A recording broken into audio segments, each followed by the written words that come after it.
Hey, this is George and welcome back to George Basics Crypto and Finance. In this video tutorial, I will teach you how to deposit USDT on Pocket Option. So once you will log into your account, then you need to click Finance in the left menu and go to the deposit. Here will be the list of the deposit methods.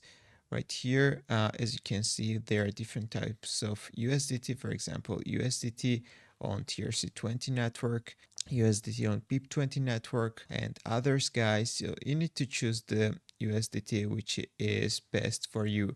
They have got different commissions, different minimum deposit amounts. For example, as you can see, if we transfer USDT using the BIP20 network, the minimum deposit amount will be $10. It will take 3 to 5 minutes, and also BIP20 has got lower fees. So I will choose Tether USDT BIP20. Then I will choose the amount. For example, let's choose the minimum amount, which is $10.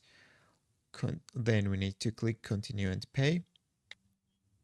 As you can see, guys, we need to transfer 10 USDT to this wallet address. So let's copy the wallet address and let's go to any exchange, any wallet, guys. So we need to send the USDT using the BIP20 network in this case. So let's go with the USDT. In this case, I'm using Binance.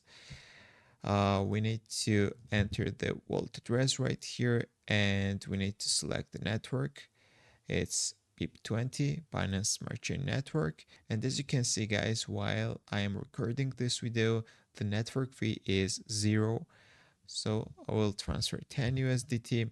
But if there will be some fee, you need to add extra USDT, guys, because they need to receive the exact amount. So if you selected that you're depositing $10, you need to send $10 USDT, guys. If they will receive less, you will lose your money, guys. So for example, if there will be 0.5 USDT as a fee, you need to send 10.5 USDT to them. That's how it works. If everything is correct, you need to click the withdraw button, confirm the transaction, and in 5 minutes you will see your balance on Pocket Option. That's how you can deposit USDT on Pocket Option. If this video was helpful for you, don't forget to click the like button and don't forget to subscribe.